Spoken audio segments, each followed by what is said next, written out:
Bom dia,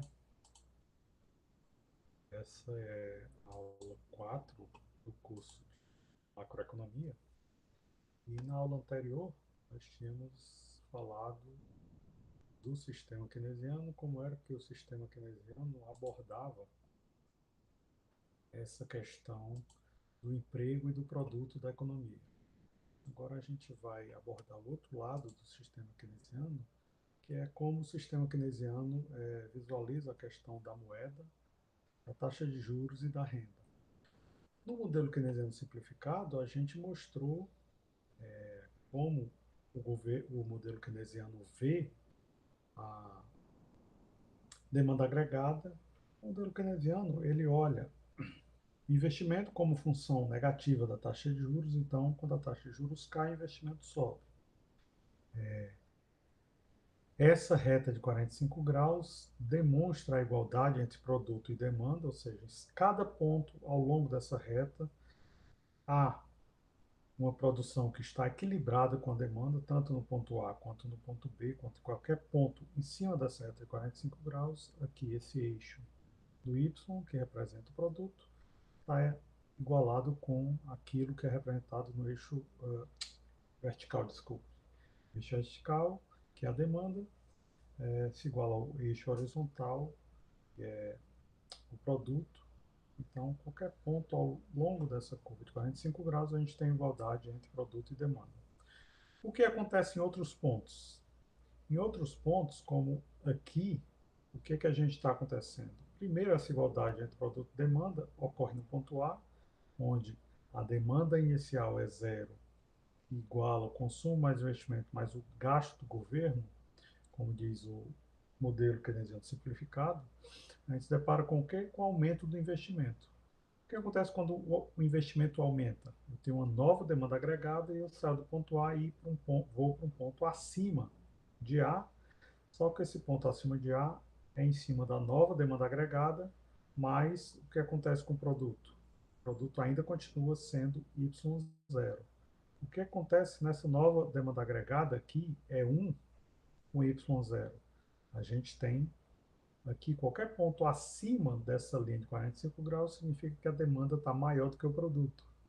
Se a demanda está maior do que o produto, esse aumento do investimento faz com que as empresas produzam mais, de fato, para igualar o produto à demanda. Então, eu tenho não esse ponto, que não seria um ponto de equilíbrio, esse seria um ponto onde a demanda seria maior do que o produto. Então, ao investir mais e produzir mais, as empresas deslocam o produto para esse ponto B. Então, tanto o ponto B quanto o ponto A são pontos de equilíbrio, porque são pontos em cima da reta de 45 graus, onde a demanda é sempre igual ao produto. Esse ponto acima do ponto a demanda não estaria sendo igual ao produto, estaria sendo maior, então é necessário que a gente vá até o ponto B para igualar de novo a demanda ao produto. O produto, portanto, sai do ponto Y0, vai para o ponto Y1, onde será igual à demanda.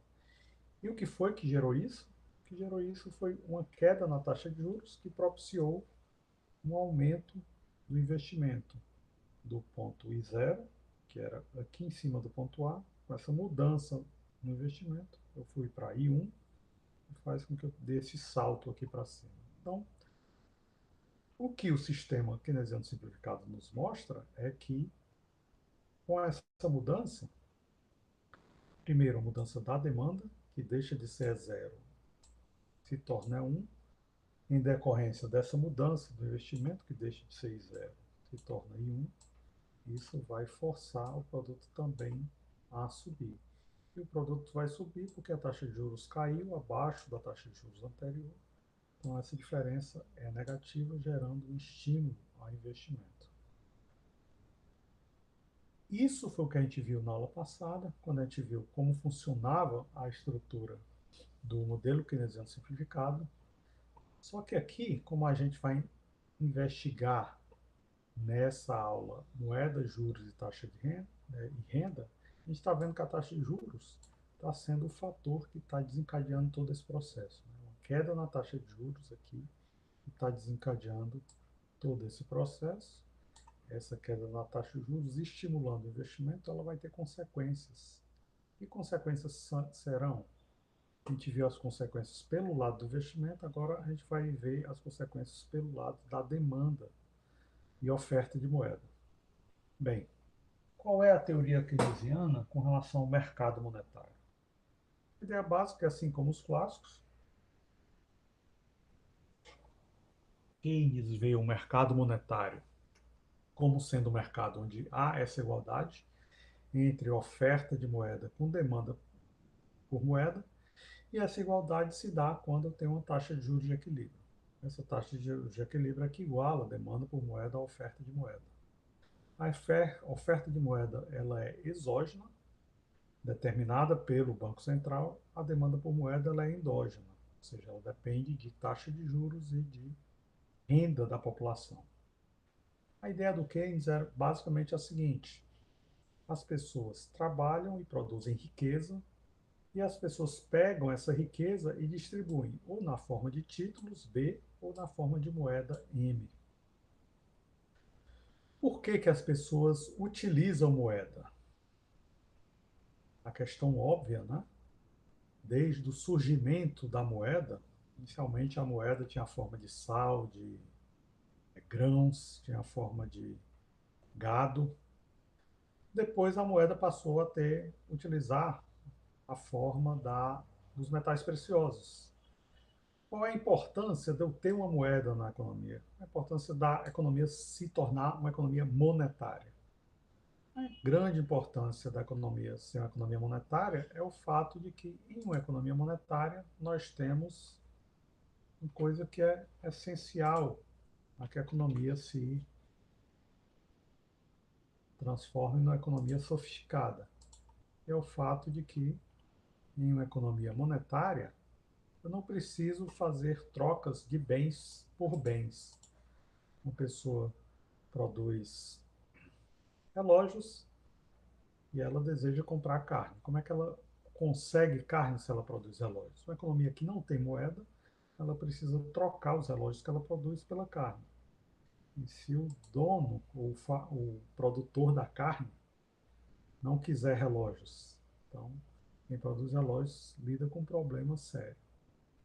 Em uma economia com moeda, as transações envolvem sempre a moeda, as pessoas trocam seus produtos por moeda e com a moeda compram o que quiser, o que desejarem. Então, a função primordial da moeda é essa demanda por moeda para transações. Existem outras razões pelas quais as pessoas podem demandar moeda. As pessoas também podem tentar se precaver contra o futuro. Pode ocorrer uma seca, pode ocorrer uma enchente, pode ocorrer um terremoto, deslizamento de terra, vários problemas. Se eu tiver moeda, no momento em que eu não puder produzir para comprar bens e serviços, se eu acumulei moeda, eu posso comprar bens e serviços. Uma moeda que eu acumulei no passado e estou precavido para qualquer eventualidade. Então, a moeda tem essa capacidade. Ela a existência de uma economia monetária faz com que as pessoas possam escolher. Eu produzo hoje para consumir hoje, trocando aquilo que eu produzo para aquilo que eu quero consumir, mas a moeda me dá essa função de máquina do tempo. Eu posso produzir hoje e aquilo que eu produzi hoje eu vendo hoje, mas aquilo que eu recebi na forma de moeda eu posso distribuir o meu consumo ao longo do tempo. Então eu posso ter essa precaução de guardar moeda. Para isso que as pessoas demandam moeda também, não apenas para comprar, mas também para guardar. E a terceira função é para especular. Eu posso pensar o quê? O país vai se deparar com uma grande deflação, então se eu tenho moeda, ao invés de eu consumir agora, eu espero um pouco mais, porque eu desejo, com um cenário de deflação, consumir mais no futuro. Na deflação, ao invés de eu usar uma nota de R$ 100 para consumir uma determinada quantia de bens e serviços hoje, eu posso esperar. Quando chegar ao futuro, essa nota de R$ 100 vai consumir muito mais coisa. Então, eu posso demandar moeda para especular, para consumir mais no futuro, ou então até mesmo para fazer investimentos, né?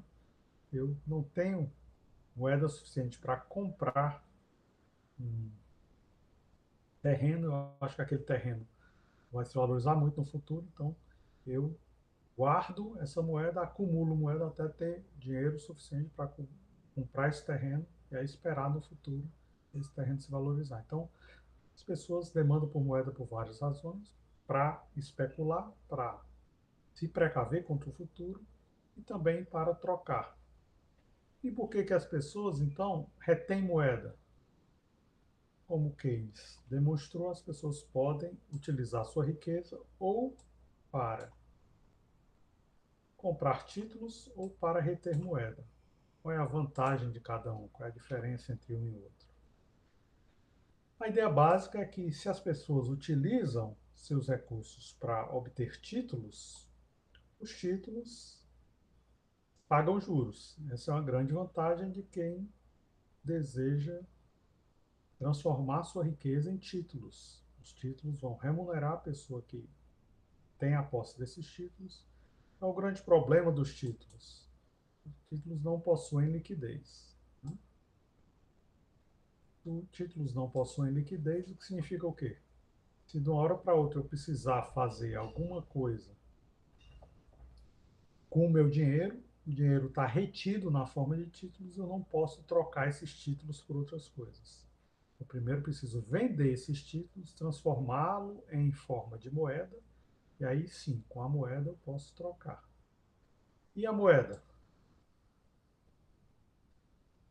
A moeda, ela possui liquidez, mas qual é o grande problema da moeda? A moeda não paga juros. Então, se os títulos pagam juros e não possuem liquidez, a moeda é o contrário. A moeda possui liquidez, mas não paga juros. Então, existe essa troca, né? Esse trade-off entre escolher moeda ou escolher títulos. Com moeda eu posso comprar qualquer coisa que eu quiser imediatamente. Moeda possui liquidez. Mas o grande problema é se eu me deparar com um cenário de inflação, tiver moeda no bolso, essa moeda está se deteriorando, está perdendo valor. Então, a moeda pode me gerar uma perda de capital. Ou seja, o retorno da moeda é zero. Se eu ficar com a moeda no bolso, o retorno dessa moeda é zero. Ela não vai me dar nada de retorno. E se eu tiver inflação, eu posso até perder o poder de compra dessa moeda. Claro que se eu tiver deflação, manter moeda no bolso gera um ganho. Mas é mais provável, a maioria das economias se depara com inflação e não com deflação. Significa que manter moeda no bolso gera uma perda. Se não tiver um cenário nem de inflação nem de deflação, o retorno da moeda é zero. Já o retorno dos juros é positivo, né? A não ser que tenhamos uma taxa de juros negativa, na maioria dos casos a taxa de juros é positiva, então manter riqueza na forma de juros gera juros, então gera um ganho de capital, já que é o retorno positivo.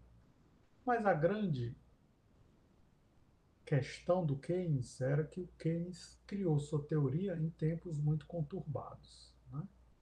Ele criou sua teoria, seu livro clássico, a Teoria Geral da Moeda do Juro e do Emprego, é uma teoria geral que, na verdade, poderia ser uma teoria muito particular, né? Uma teoria muito particular de como enfrentar uma recessão, como evitar que uma recessão se torne uma grande depressão. Então, quando Keynes criou essa teoria, ele estava muito preocupado como as pessoas iam aplicar seus recursos, sua riqueza, na forma de títulos ou na forma de moeda, e ele dizia o seguinte: há uma tendência das pessoas preferirem moeda. Como moeda significa liquidez imediata, ter títulos significa estar preso de alguma forma. Se eu quero transformar essa riqueza que está na forma de títulos em outra forma, eu estou preso ao fato de que eu tenho que esperar o título vencer para poder resgatar meus juros e me desfazer desse título. Então, o Keynes criou a noção de preferência pela liquidez. A ideia é que as pessoas que retêm moeda vão reter moeda para transações e para especulação. Ele pensou que moeda para precaução é uma forma especial de moeda para especulação. Então, quem serão aquelas pessoas que vão reter o título? Qual é o limite da retenção de títulos por parte das pessoas? A retenção de títulos vai ser aquilo que as pessoas têm de riqueza depois que elas escolhem alocar uma parte da sua riqueza na forma de moeda. Por que, que o Keynes inverteu essa equação de cima para pôr nessa forma? Porque ele previu que ia chegar um momento em que a alocação da riqueza na forma de títulos ia ser zero. Ele chamou isso de taxa de juros crítica. O que é taxa de juros crítica? Eu tenho aqui uma taxa de juros, RIN, que aloca uma determinada quantidade de riqueza, essa taxa de juros está caindo, está caindo. Quando chega a RIC, que é a taxa de juros crítica, aí o Keynes disse, olha, nesse momento a alocação de riqueza na forma de títulos cai a zero. Ah, vai a zero porque o indivíduo tem uma preferência por liquidez e foge de ativos que não tenham liquidez, que são os títulos. Qual é o ativo que tem liquidez? É a moeda. Então, vai chegar um momento em que a demanda especulativa por moeda, a demanda agregada, vai se tornar horizontal. Né? A demanda por moeda se torna horizontal porque não importa que a taxa de juros caia abaixo desse patamar, nesse patamar, o indivíduo já transformou toda a sua riqueza na forma de moeda. Tirou toda a sua riqueza na forma de títulos e transformou tudo na forma de moeda. Por isso que quem disse que vai chegar uma taxa de juros e se ela for menor do que essa taxa de juros crítica, eu não tenho mais moeda na forma de títulos, a moeda para especulação, ou seja, na forma de título, vai ser zero e 100% da minha moeda vai ser para transação, certo? Então, vai chegar um momento que a demanda por moeda para quem vai ser horizontal, significa que nesse nível de taxa de juros, a taxa de juros não cai abaixo disso, porque o indivíduo já transformou toda a moeda para toda a sua riqueza na forma de moeda. Ele abandonou completamente os títulos e quando a gente chegar nesse momento, a gente vai estar naquilo que a gente chamou de armadilha da liquidez, ou seja, uma taxa de juros suficientemente baixa que toda a riqueza vai ficar na forma de moeda, não haverá riqueza na forma de título. Para isso, a gente tem que pensar um pouco na função demanda por moeda. Keynes, então, disse o seguinte, ó, as pessoas demandam moeda em função da liquidez, é lisinho, né? E a liquidez vai ser função de quê? As pessoas demandam moeda de acordo com sua renda, Y, e olhando também para a taxa de juros. Vai ter uma taxa de juros mínima, onde a liquidez vai ser completa, as pessoas vão abandonar os títulos. Então, a função demanda por moeda ganhou essa forma.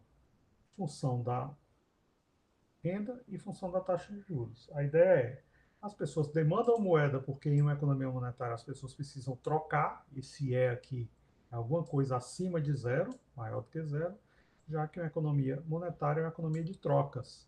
É diferente de uma economia de escambo. A economia de escambo também é uma economia de trocas, mas é uma economia onde as trocas são muito difíceis. Eu tenho que trocar bem por bem. E aí precisa de uma coincidência de bens.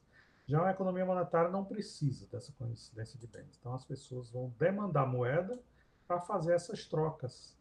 Só que essa moeda também, essa demanda por moeda, não vai depender apenas desse Ezinho, que é sempre alguma coisa maior do que zero, já que toda economia monetária as pessoas vão demandar moeda para fazer trocas, mas também ela vai crescer com relação à renda.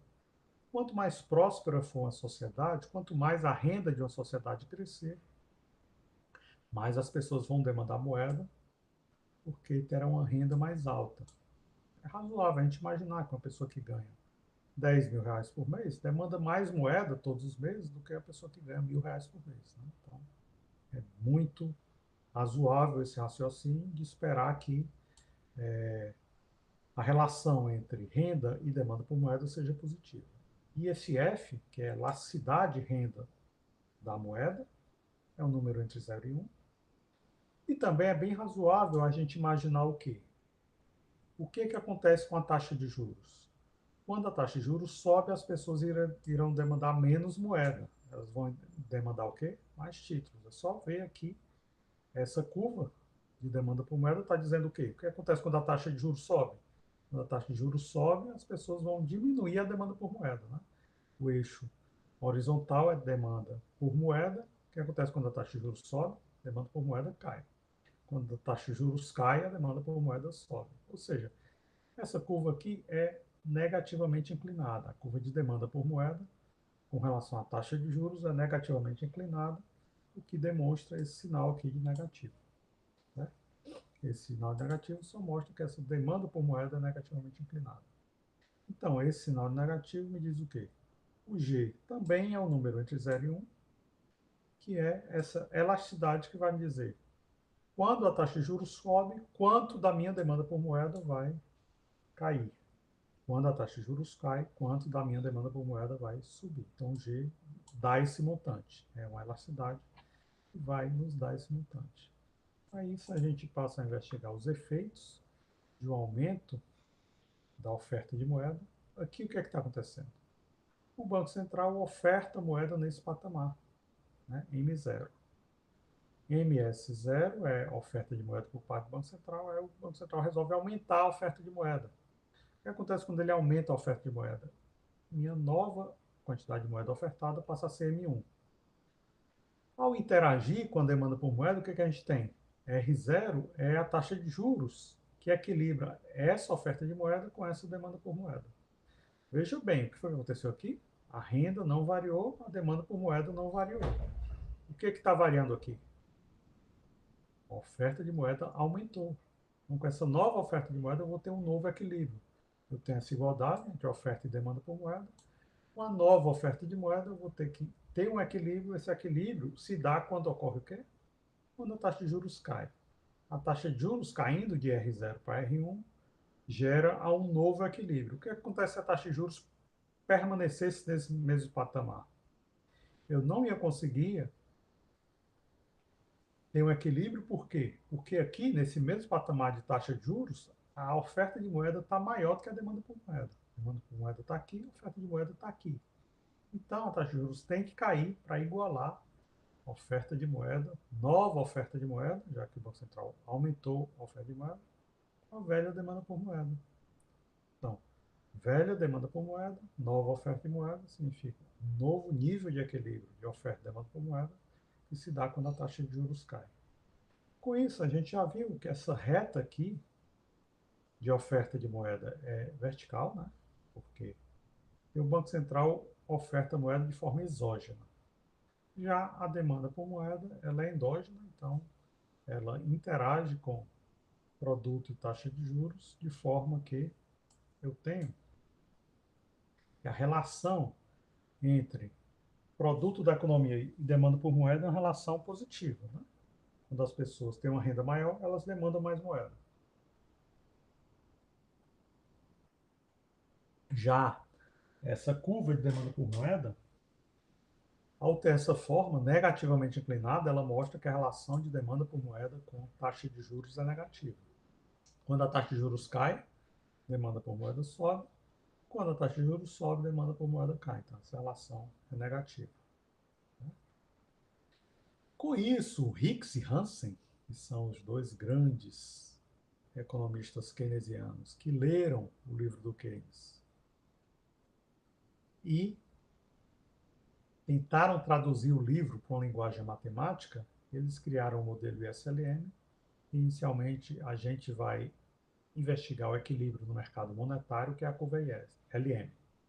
O que a curva LM nos diz? A curva LM nos diz que existe um equilíbrio no mercado monetário, onde MD, demanda por moeda, tem que se igualar a MS, oferta de moeda, e a equação da demanda por moeda é dessa forma, né? Existe uma demanda por moeda que é autônoma, porque as pessoas desejam usar moeda para trocas. Existe uma demanda por moeda que depende da renda, FY. Existe uma demanda por moeda que depende da taxa de juros, GR. Essa demanda por moeda que depende da taxa de juros é negativa. Então, com isso, o que a gente tem? Imagine que a oferta de moeda esteja intocada Anteriormente, a gente viu uma oferta de moeda variando a demanda por moeda fixa. Agora a gente vai ver outro caso. Uma demanda por moeda variando e uma oferta de moeda fixa. Certo? O que a gente tem aqui? Inicialmente, essa renda Y0 está atrelada a essa demanda por moeda, que iguala a oferta de moeda, no ponto A. No ponto A, então, eu tenho essa taxa de juros R0, que iguala a oferta à demanda por moeda. O que acontece quando a renda sobe de Y0 para Y1? Quando a renda sobe de Y0 para Y1, eu tenho que a minha oferta de moeda não variou, permaneceu rigorosamente igual.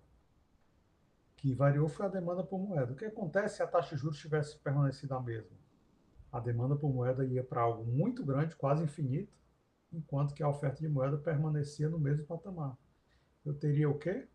Eu teria um mercado desequilibrado, onde a demanda por moeda era muito maior do que a oferta de moeda. A essa taxa de juros R0, antes eu tinha o ponto A, que era atrelado a uma renda de equilíbrio.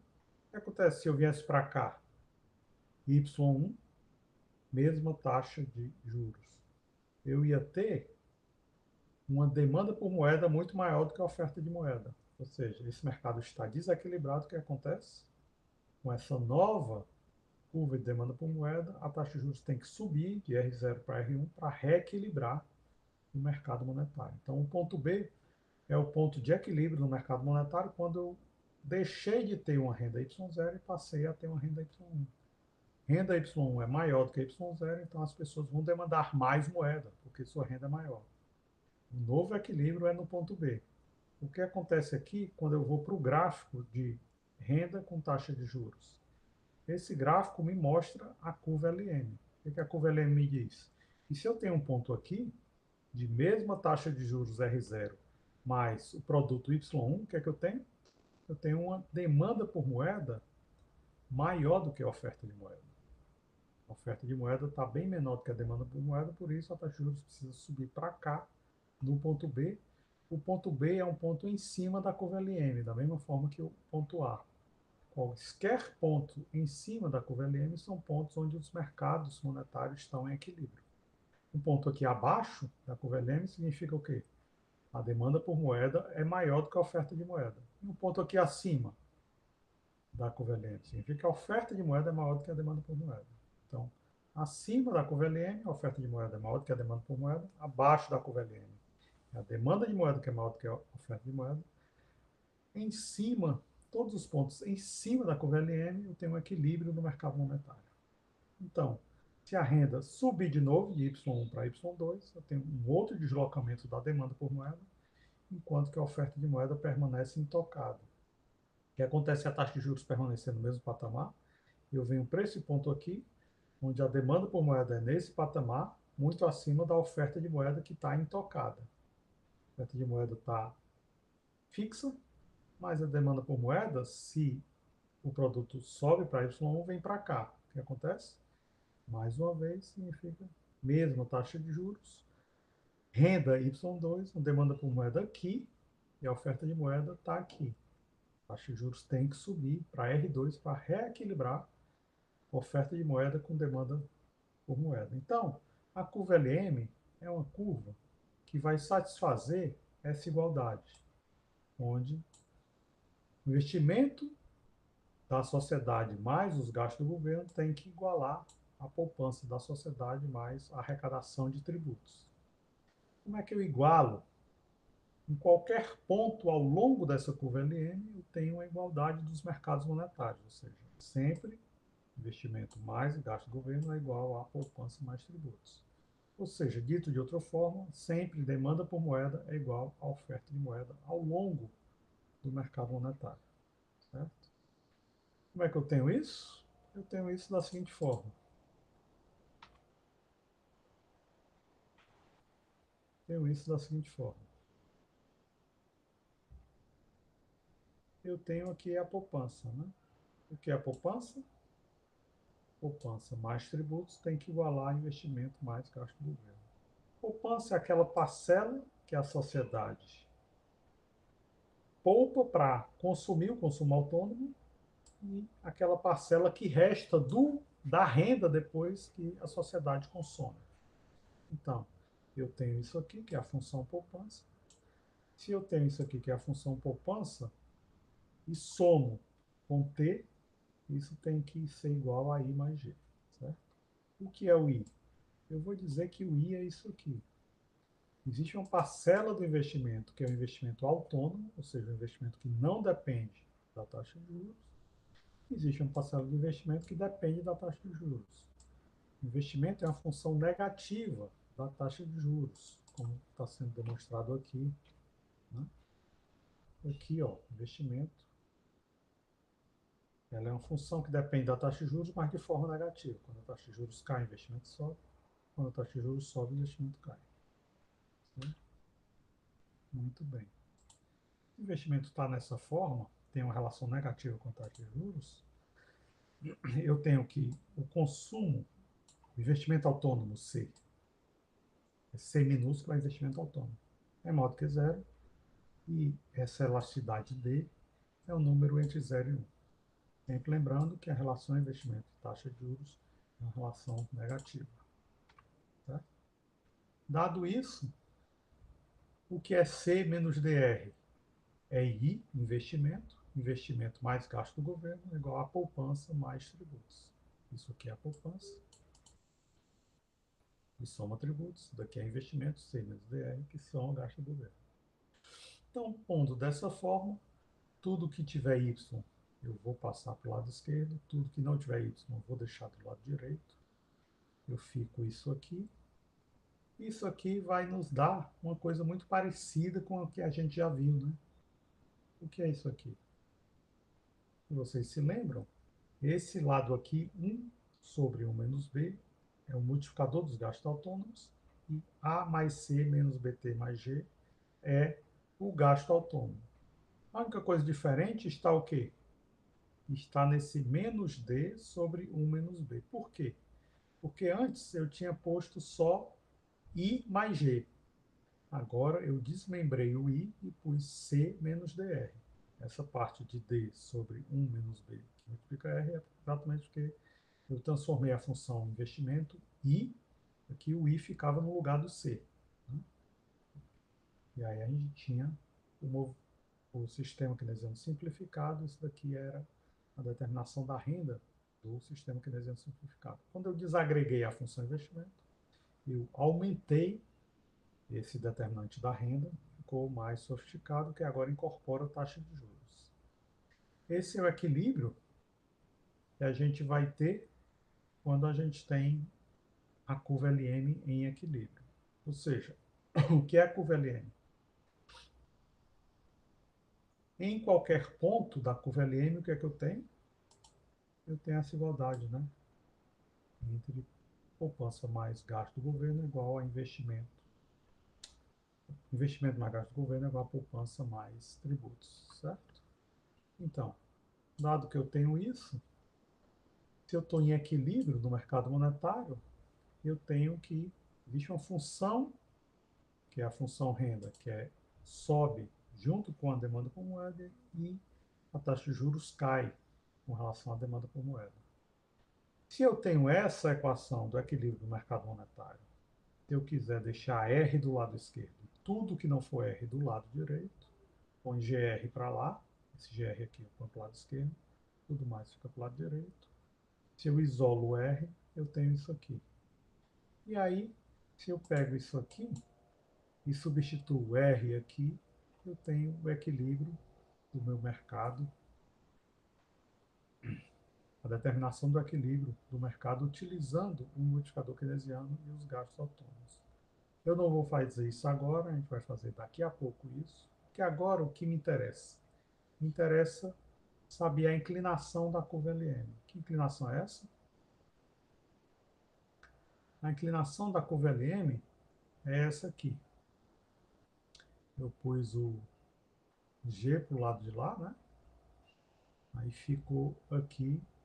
Aqui, mais uma vez, eu não corrigi a relação entre taxa de juros e renda na curva LM, ela é positiva, não é negativa. Não é menos F sobre G, é mais F sobre G. Então, pode ser visto aqui em cima. Né?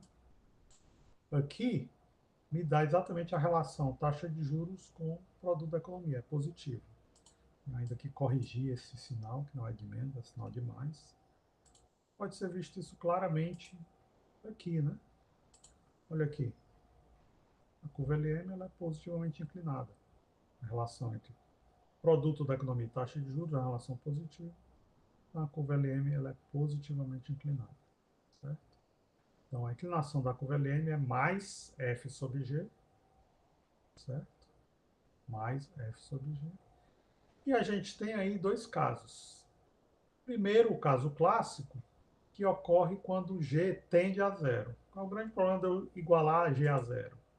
Se eu igualo G a zero, aqui fica zero, aqui fica zero, aqui fica zero. G como denominador, eu não posso igualar a zero porque dá uma função matemática muito esquisita, muito estranha. Mas se eu igualar G a zero aqui, o que é que isso me mostra? Aqui o G não está como denominador, ele está só multiplicando a taxa de juros. O que acontece se o G se aproximar tanto de zero e for quase igual a zero? Significa que a função demanda por moeda só depende da renda, não depende da taxa de juros. Né? Esse é o significado de G tender a zero. Quando G tende a zero, a minha função demanda por moeda só vai depender da renda, não depende da taxa de juros. Isso significa o quê? É o caso clássico. Certo? Caso clássico que acontece? Isso equivale àquela seção da curva LM onde a LM é vertical. Onde é que a LM é vertical? É aqui, né? Então, vai ter um produto da economia que ele vai ser tão alto, tão alto, tão alto, que a LM vai se tornar vertical. Então, se a LM está vertical, não há como aumentar mais para cá. Não é possível mais expor o produto para a direita, né? O produto vai ter um limite à direita, ele vai crescer só até um limite, que é o limite o quê? Onde a taxa de juros é tão alta que a LM se torna vertical. Ou seja, esse é o limite. Quando o G tende a zero, ou seja, quando essa elasticidade aqui da taxa de juros com relação à demanda por moeda tende a zero, então eu vou estar num patamar de uma taxa de juros tão absurdamente alta que a renda não consegue aumentar mais a partir desse patamar. Certo? Então, esse é o chamado caso clássico, onde a LM tende a ser uma reta vertical. Existe outro caso, que é o caso keynesiano, que a gente já falou bastante aqui, que é o chamado caso da armadilha da liquidez. O que é a armadilha da liquidez? A armadilha da liquidez significa que a taxa de juros cai tanto, olha aqui, essa parte da LM onde a taxa de juros caiu tanto que se tornou horizontal. O que acontece nessa parte da LM onde a taxa de juros se tornou horizontal? É aquela parte que diz que as pessoas abandonam qualquer título e transformam tudo na forma de moeda. Isso significa o quê? O G tende a infinito. O que acontece se o G tender a infinito? Agora sim, o G é muito grande, a gente pode botar aqui no denominador. O que acontece se o G tender a infinito? Quando eu tenho uma coisa tão grande como o denominador, essa fração tende a zero, essa fração tende a zero e essa fração tende a zero. Por quê? Por maiores que forem E e F, como eles não são infinitos, é alguma coisa maior do que zero e F é um número entre 0 e 1. Então, essa fração aqui vai tender sempre a zero, por quê? Porque o denominador está tendendo a infinito. Então, o que é que significa o denominador tender a infinito? Essa fração aqui tende a zero. Quando é que essa fração tende a zero? Quando a reta está horizontal. Então, a curva LM, quando ela tende a se tornar horizontal, é quando eu tenho essa característica aqui. Quando o G tende a infinito, então a LM tende a horizontal, o que mostra os efeitos aqui. Eu tenho basicamente dois efeitos. Imagine que a taxa de juros está em R0 e sobe para R1. Eu tenho um pequenininho aumento da taxa de juros. Só que esse pequenininho aumento da taxa de juros ele está atrelado a um grande aumento da renda. Né? Ou seja, quando a LM é quase horizontal, um pequeno aumento da taxa de juros gera um grande aumento da renda. Isso significa o quê? A capacidade de praticar política fiscal é muito boa. Por quê? Essa política fiscal aumenta a taxa de juros, só que esse efeito sobre o produto é muito maior do que o efeito do aumento da taxa de juros. Já é o que ocorre nessa área próximo da armadilha da liquidez, né? Ou seja, a demanda por moeda aumenta um pouquinho quando a renda vai de Y0 para Y1, tem esse deslocamento da função aumenta a demanda por moeda, mas nesse patamar, quando a oferta de moeda não se modifica, tem um grande aumento da renda atrelado a um pequeno aumento da taxa de juros. Já quando eu me aproximo dessa parte da curva LM, onde a LM é quase vertical, o que acontece? Ocorre algo diferente, né? No caso clássico, quando a LM é completamente vertical, o que acontece? Todo o efeito de aumento da oferta de moeda se dá pelo aumento da renda. O aumento ou variação da taxa de juros não tem nenhum efeito sobre a demanda por moeda.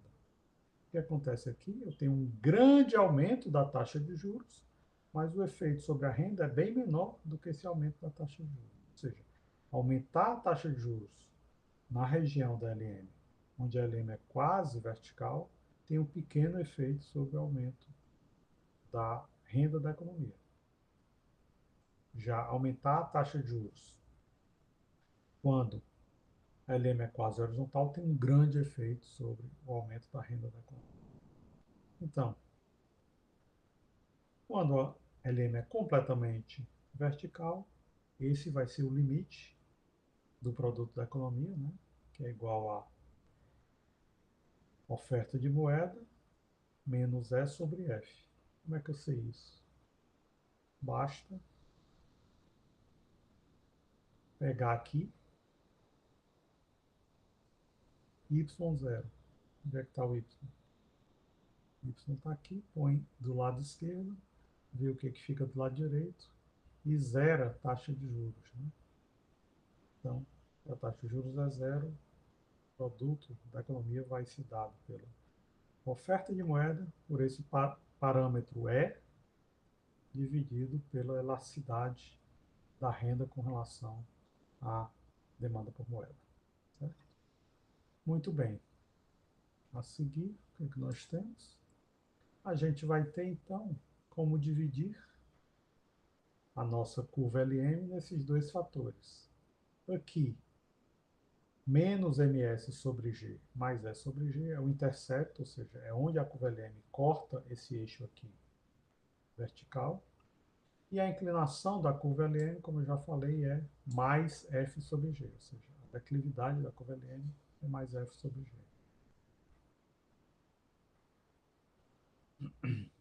O que é 1 sobre G? 1 sobre G me mostra exatamente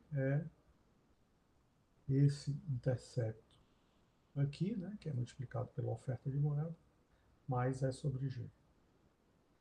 Muito bem. No quadro anterior, a gente mostrou mudanças na demanda por moeda. Aqui a gente vai mostrar mudanças na oferta de moeda. A gente já viu anteriormente, a oferta de moeda muda quando eu tenho uma queda da taxa de juros, a gente tem como reequilibrar o mercado monetário, uma velha demanda por moeda se igualando à nova oferta de moeda. A grande questão é, eu quero saber o seguinte, como é que eu me deparo com um deslocamento da função LM? Anteriormente foi o que a gente viu. Anteriormente a gente viu ocorrendo o quê? Aqui a gente tinha um aumento da oferta de moeda, gerando um novo equilíbrio, né? Da oferta não, demanda. A gente tinha um aumento na renda, esse aumento da renda gerava um deslocamento da demanda por moeda, gerando um novo equilíbrio. Aqui os novos equilíbrios ocorriam como? Em qualquer situação aqui, o novo equilíbrio se dá ao longo da curva LM. Aqui, então, tinha deslocamentos ao longo da curva LM. Tinha a mesma curva LM e os pontos de equilíbrio se deslocavam em cima da mesma curva LM. Agora eu estou querendo investigar uma outra coisa. Não é mais um deslocamento ao longo da curva LM, é um deslocamento da própria curva LM. Eu poderia pensar o seguinte: eu tenho essa taxa de juros, R0, um equilíbrio no mercado monetário, M0S igual a MD, oferta de moeda igual a demanda por moeda, e de repente a oferta de moeda aumentou. O que é que vai mudar? Será que vai ser ao longo da curva LM? Eu vou ter um novo ponto de equilíbrio? Ou será que eu vou ter uma nova curva LM? Como é que eu sei isso?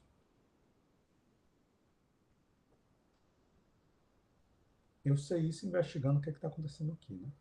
Imagine que houve essa mudança e a taxa de juros tenha permanecido a mesma. Né? A taxa de juros permaneceu a mesma. R0, antes era o ponto A, agora é o ponto C. O ponto C me dá o quê? Me dá uma nova renda da economia, Y1, um novo produto da economia, Y1, e uma mesma taxa de juros R0. O que acontece se a taxa de juros R0 permanecer igual com essa nova oferta de moeda?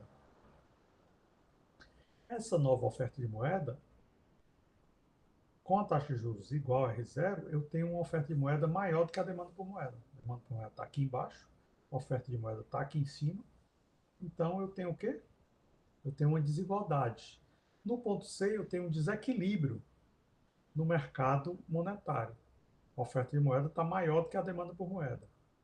O que é necessário para equilibrar, para o ponto C se tornar um ponto de equilíbrio? É necessário haver um deslocamento dessa demanda por moeda. Né? Só que, o que desloca a demanda por moeda? Só a gente ver aqui. Né? O que está deslocando aqui a demanda por moeda? Um aumento da renda da economia. As pessoas ficam mais ricas, a renda da economia aumenta, e aí as pessoas passam a demandar mais moeda. Aqui, está havendo um deslocamento da demanda por moeda? Se houver uma renda maior da economia, a demanda por moeda se desloca para esse patamar, igualando a nova oferta de moeda. Mas se não houver, o que é que eu tenho? Eu tenho que eu não consigo atingir Y1. Eu continuo em Y0. Se eu continuar em Y0, o ponto C não é um ponto factível. O que é que vai acontecer? Eu tenho um deslocamento para o ponto B. Nesse ponto B, eu tenho uma nova taxa de juros, R1, mas eu tenho aquela velha renda da economia, Y0. Ou seja, quando o Banco Central aumentou a oferta de moeda, gerando mais moeda na economia, se a renda permaneceu no mesmo patamar, a taxa de juros vai cair e a renda permanece igual. Então, eu tenho que ter um deslocamento da própria curva LM. A própria curva LM se desloca para a direita e para baixo. Ela não se desloca para a direita, permanecendo no mesmo patamar de taxa de juros. O que estava acontecendo aqui? Aqui, eu não tinha deslocamento da curva LM, eu tinha deslocamento ao longo da curva LM. Por quê?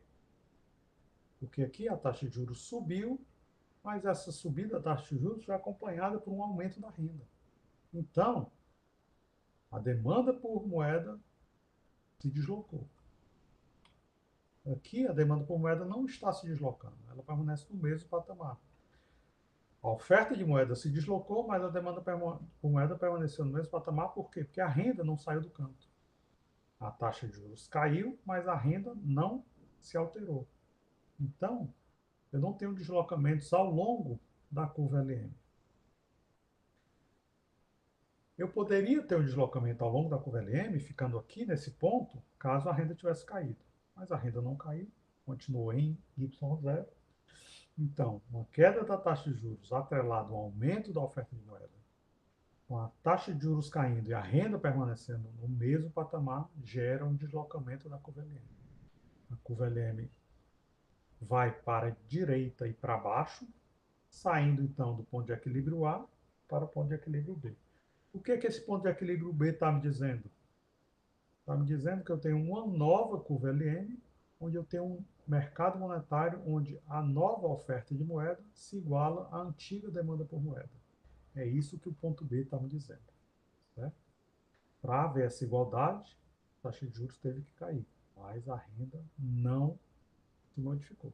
Então, quando há um aumento da oferta de moeda sem que a renda se modifique, o que eu tenho é um deslocamento da curva LM para baixo e para a direita.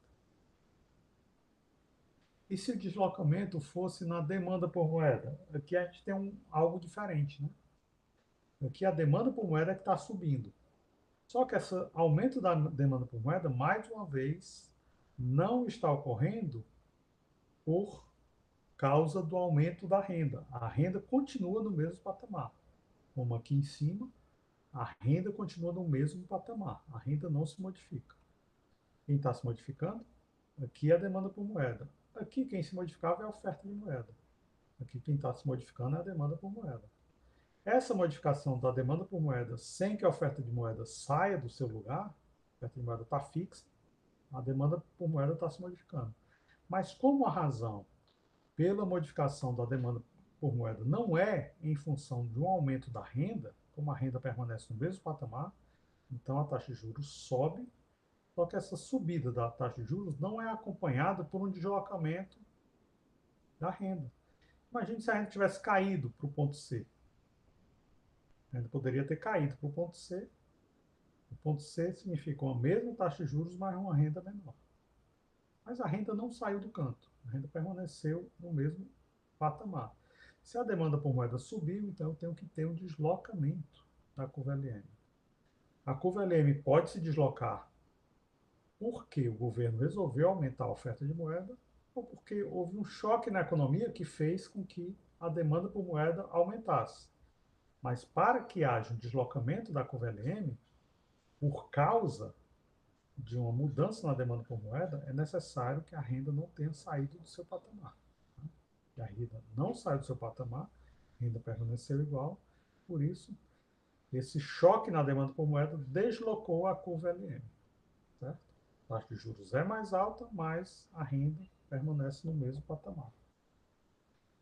Com isso, a gente mostra tanto os fatores que podem deslocar a curva LM, pode fazer com que a LM vá para cima e para a esquerda, ou para baixo e para a direita, gerando novos equilíbrios, porque aqui, ao longo da nova curva LM, todos os pontos em cima da nova curva LM significam pontos onde o mercado monetário está em equilíbrio. Assim como todos os pontos em cima da antiga curva LM também, aquela situação indicavam todos os pontos onde os mercados monetários estavam em equilíbrio. Então, a curva LM representa isso. Ao longo da curva LM, todos os pontos onde o mercado monetário vem em equilíbrio, significa que eu estou em cima da curva LM. Agora, eu posso ter deslocamentos ao longo da curva LM, onde eu tenho todos os pontos de equilíbrio, e isso vai ocorrer quando eu tenho um aumento da renda.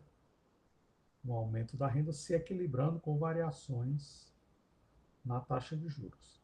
Certo? Como a curva LM é positivamente inclinada, sempre que houver um aumento da renda, eu espero um aumento da taxa de juros. Ok? Muito bem. Então, só que a curva LM ela não existe sozinha no equilíbrio do sistema keynesiano.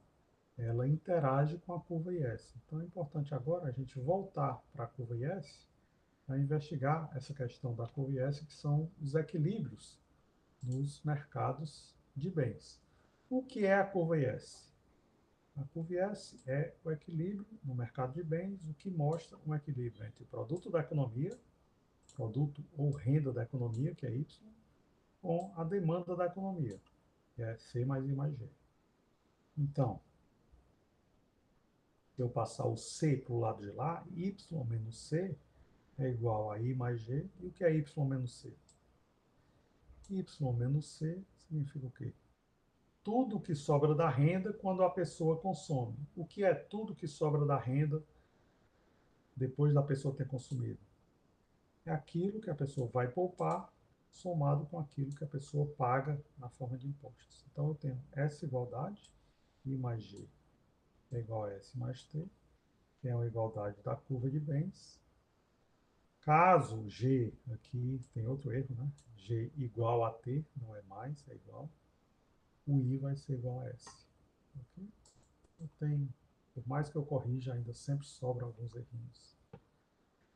O que é o equilíbrio no mercado de bens? O mercado de bens me mostra uma igualdade entre investimento e poupança. Então, eu tenho aqui taxas de juros que vão equilibrar o investimento, ou seja, para essa taxa de juros R0, o investimento vai ser I0. Para essa taxa de juros R1, o investimento vai ser I1. E para essa taxa de juros R2, o investimento vai ser I2. Ou seja, o que é que essa curva do investimento está me dizendo? A curva do investimento me diz isso aqui, né? Eu tenho uma relação negativa entre investimento e taxa de juros. E a poupança, que eu estou supondo inicialmente, que a poupança é função da renda. Ou seja, quanto maior for a renda, mais as pessoas vão poupar. E quando eu tiver essa igualdade, investimento igual a poupança, então eu vou ter esses níveis de produto da economia. Ou seja, o que o nível de produto I2 está significando? Y2 iguala o investimento I2 à poupança S2 e ele está atrelado a um determinado nível de investimento I2, que é o quê?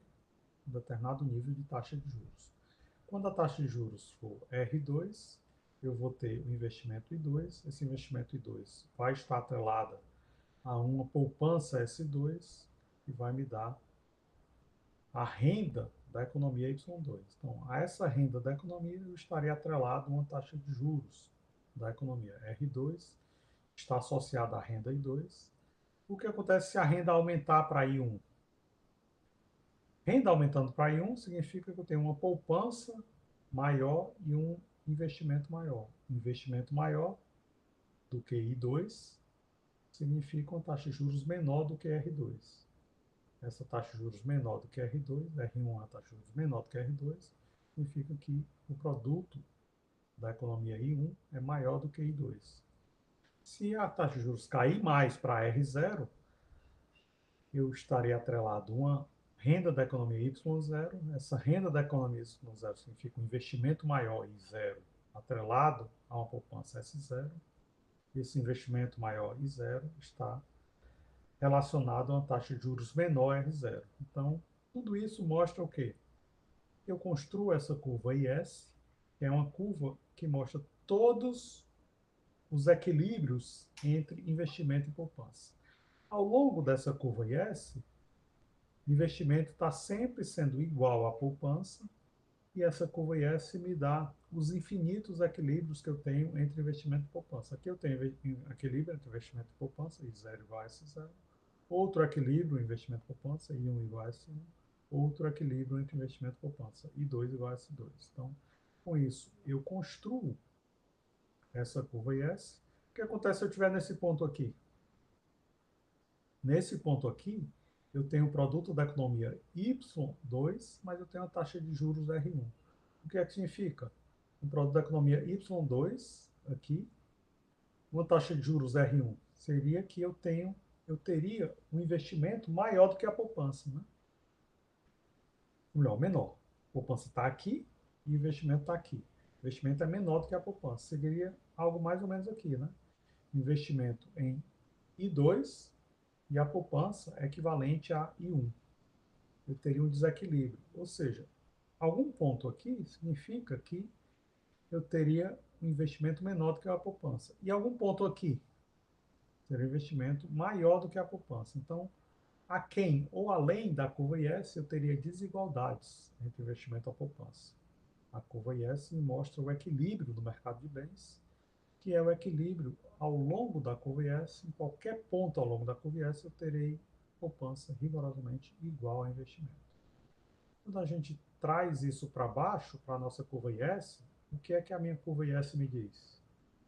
Me diz que o produto da economia, ou seja, todos os bens e serviços produzidos pela economia em um determinado ano, tem que ser igual à demanda. A economia está demandando na forma de consumo, mais investimento, mais consumo do governo, e isso tem que se igualar ao produto que foi produzido na economia naquele ano. O que é função consumo? A mais B que multiplica Y menos T. O que é a função investimento? C menos D, R. Então, quando eu pego essa equação de equilíbrio, desagregando a função investimento, desagregando a função consumo, eu tenho essa equação aqui, tudo que foi Y passo para o lado esquerdo, tudo que não foi Y deixo do lado direito. Eu tenho algo que a gente já viu anteriormente, né? Só que anteriormente o que a gente viu aqui? 1 menos B, que é o multiplicador dos gastos, que multiplica A mais C menos BT mais G, só que eu tenho aqui algo novo, né? O que é que eu tenho de algo de novo? Menos D sobre 1 menos BR. Como foi que eu extraí esse menos D sobre 1 menos BR? Quando eu desagreguei a função investimento. A gente acabou de ver isso bem aqui, né? Olha aqui. Opa, o que é isso aqui? É exatamente eu ter desagregado essa função investimento aqui. Quando desagrega a função investimento, eu tenho um novo componente do multiplicador keynesiano. Que componente é esse? Esse componente aqui, na equação número 3, eu tenho um componente que é bem parecido com esse componente que eu vi anteriormente. Certo? Então, essa equação número 3 difere um pouco da equação de equilíbrio da renda do modelo keynesiano simplificado, porque agora eu desagreguei a função investimento. Antes a função investimento estava agregada, eu só tinha o quê? 1 sobre 1 menos B, que multiplicava A mais I menos BT mais G. Eu desagreguei investimento. Agora, onde tinha I, eu ponho o C e eu somo mais essa parte menos D sobre 1 menos B, que multiplica R. Olhando isso aqui, o que eu tenho? Eu tenho a inclinação da curva IS. Que inclinação é essa? Relação entre R e Y. É o quê? Menos D sobre 1 menos B. O que isso mostra? Mostra exatamente a declividade dessa curva. A declividade dessa curva IS é menos D sobre 1 menos B. Essa é a declividade da curva IS, com o D sendo um número entre 0 e 1 e o B de bola também sendo um número entre 0 e 1. O que acontece se o D for maior do que, mais próximo do que 1? Ou se o D for mais próximo do que 0? A inclinação vai se modificar.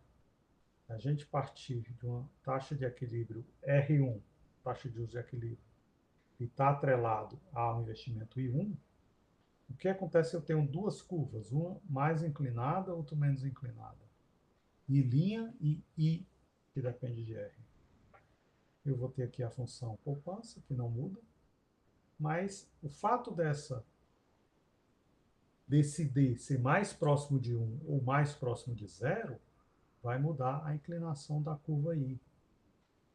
E mudando a inclinação da curva I, o que acontece se o D for muito próximo de 0? Essa fração vai ficar muito próximo de 0. O que acontece se o D for muito distante de 0 e próximo de 1? Essa fração vai ficar distante de 0. Significa o quê? Eu vou ter uma curva IS mais inclinada ou menos inclinada. Né? Basicamente, o que acontece quando a taxa de juros cai para R2? Numa função que tem uma declividade mais vertical, o que acontece? A taxa de juros sobe, o investimento sobe de 1 para I2, quando essa taxa de juros caiu de R1 para R2. Isso, a igualdade na função poupança, eu vou ter essa igualdade. I2 igual a S2, que dá esse crescimento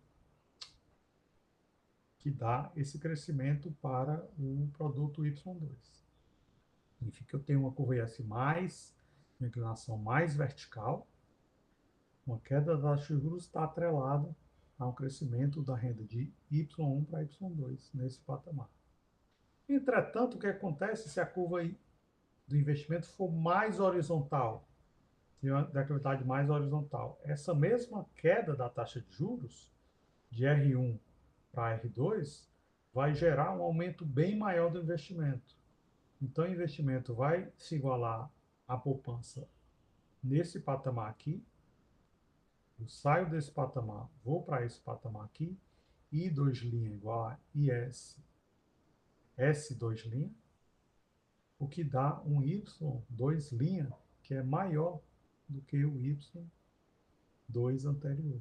Ou seja, a mesma queda da taxa de juros, se a curva IS for mais horizontal, o impacto dessa queda da taxa de juros sobre o produto vai ser maior.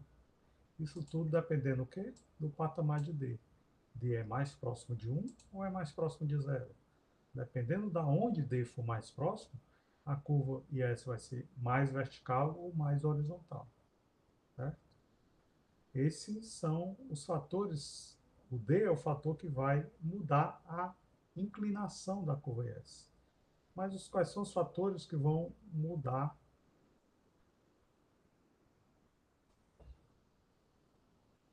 a curva IS de lugar? Ou seja, os fatores que deslocam a curva IS. São os fatores de política fiscal. O que é política fiscal? Política fiscal é aumento ou queda dos gastos do governo, aumenta ou queda dos tributos. Então, imaginemos que o governo ele pode aumentar os gastos. O que essa equação anterior me diz? O que acontece quando o governo varia T? Ele não está variando R, nem está variando G, está variando só T. Qual é o impacto disso? O impacto disso sobre o produto é menos B sobre 1 menos B. Mudança nos tributos, está aqui, né? Menos B sobre 1 menos B. Entretanto, se o governo variar só G, ele está variando só G. Não está variando taxa de juros, não está variando T, não está variando nenhum dos componentes desse gasto autônomo aqui. Então, isso não varia nada, isso não varia nada, só varia G. Qual o impacto? 1 sobre 1 menos B. O impacto no produto é 1 sobre 1 menos B. 1 sobre 1 menos B. Então, se o governo varia os gastos, vai ter esse impacto sobre a renda, 1 sobre 1 menos B. Se o governo varia os tributos, vai ter esse impacto sobre a renda, 1 menos B sobre 1 menos B. Então, agora eu posso incluir na curva IS, a chamada incluir o governo. Quando eu estou incluindo o governo, o que acontece? Tanto o I incorpora gasto do governo, então se desloca para cima e para a direita, quanto a poupança S incorpora tributos, então isso se desloca para cima e para a esquerda. Eu vou ter uma nova igualdade. Antes eu tinha um investimento, agora eu tenho investimento mais gasto do governo, que vai igualar a uma poupança mais uma tributação. O que isso faz? Isso não muda a curva IS significativamente, porque incorpora, por um lado, gasto do governo, por outro lado, incorpora tributos. Então, eu antes tinha uma igualdade I igual a S, agora eu tenho a igualdade I mais G igual a S mais T. A curva IS permanece com a mesma declividade, negativamente inclinada com relação, produto com relação à taxa de juros, e como ela é negativamente inclinada, significa que quando a taxa de juros cai, o produto vai subir, quando a taxa de juros sobe, o produto vai cair. Então, eu incorporo gasto do governo e tributos, mas a forma da curva IS não muda, nem a declividade dela muda significativamente. O que é que muda? O que muda é que antes, para que houvesse deslocamentos ao longo da curva IS, eu tinha determinados tipos de equilíbrio, níveis de equilíbrio entre investimento e poupança. Agora eu tenho que analisar os equilíbrios não apenas de investimento e poupança, é investimento mais gasto do governo com poupança mais tributos. Então agora eu tenho mais fatores que podem modificar o equilíbrio do mercado de bens. E aí eu vou começar a investigar os fatores que podem deslocar a curva IS. Que fatores são esses? Primeiro, é o fator gasto do governo. O governo pode ter um gasto G0 e ele pode aumentar esse gasto para G1. Em G0, o que é que eu tinha? Eu tinha essa taxa de juros R0, que no ponto A igualava o investimento mais gasto do governo. Só que o governo decide gastar mais. Ao decidir gastar mais, eu não tenho mais I mais G0, eu passo a ter I mais G1. O que é que acontece quando o governo passa a gastar mais? Se a taxa de juros permanecer igual, eu saio do ponto A e vou para o ponto B. O que é que o ponto B me mostra? Um investimento que soma o novo gasto do governo. Esse ponto B me mostra um deslocamento da curva I mais G. A curva I mais G se deslocou para cima e para a esquerda. O que foi que aconteceu com a curva S mais T? Não se alterou. Eu só estou deslocando G. Só G que se alterou. S e T não se alteraram. T permaneceu igual a T0, S permaneceu igual a S. Ou não? O que foi que aconteceu? A curva S mais T não variou. Entretanto, antes eu tinha essa igualdade. I0 mais G0 igual a S0 mais T0. Só que agora o governo está aumentando seus gastos. Se a gente partir do princípio que antes o governo estava com orçamento equilibrado, G era igual a T, agora com G1 sendo maior do que G0, o governo está tendo déficit público. Antes, a taxa de juros R0, o produto da economia Y0, eu tinha essa IS. A curva IS era IS0. Só que agora o que é que está acontecendo? Se a taxa de juros não se modificou, permaneceu R0, e eu tenho agora um novo produto Y1, por que, que o produto agora é Y1? Porque agora I não está somando com o G0, I está somando com o G1. E esse aumento de G desloca a curva IS para cima e para a direita. Então tem uma nova curva IS, onde I1 está atrelado a R0, no ponto de equilíbrio B. É o grande problema do ponto de equilíbrio B. O grande problema do ponto de equilíbrio B é que esse I1 aqui, como a curva S mais T permaneceu no mesmo lugar, ela não se deslocou nem para cima e para a esquerda, nem para baixo e para a direita, esse ponto I1 é um ponto fora da curva S mais T. O que está acontecendo aqui? Eu tenho uma desigualdade entre investimento mais tributos, que é menor do que gasto do governo mais investimento. Desculpa, vou refalar essa frase. Poupança mais tributos é menor do que gasto do governo mais investimento. Por quê? Poupança permaneceu igual, tributos permaneceu igual, investimento permaneceu igual. Mas gasto do governo aumentou daqui para cá. Se o gasto do governo aumentou para aqui para cá, essa curva aqui não está equilibrada. Ela não se deslocou, ela permaneceu no mesmo patamar. Então, esse ponto aqui não é um ponto de equilíbrio. O que é que tem que acontecer? A poupança tem que se deslocar. A poupança tem que se deslocar para cá para eu ir para esse ponto de equilíbrio B. Agora sim, a minha poupança agora é maior. Por que a poupança é maior? Porque o governo está gastando mais. Só que o governo está gastando mais significa o quê? Para o governo gastar mais, ele precisa ir aos mercados financeiros e pegar mais dinheiro emprestado. E agora ele está tendo déficit público. Ele não aumentou os tributos. Ele poderia gastar mais se ele tivesse aumentado os tributos. Né? Se ele tivesse aumentado os tributos, ia ocorrer o quê? Ele aumentava os tributos em 100 milhões, né? Poderia gastar mais em 100 milhões. Mas ele não aumentou os tributos, ele só aumentou os gastos. Então ele tem que ir para os mercados financeiros e pegar dinheiro emprestado. Para que haja esse empréstimo adicional, é necessário que a população aumente sua poupança. Então, a população aumenta a sua poupança até o ponto B. Nesse ponto B existe a igualdade entre investimento mais gasto do governo, que se iguala à poupança mais tributos. Só que a poupança agora é maior. Para que a poupança seja maior, eu não posso mais estar nesse ponto B aqui, eu tenho que ir para o ponto C. Por quê? No ponto C, a taxa de juros é maior. E esse é exatamente o efeito que ocorre toda vez que o governo passa a gastar mais.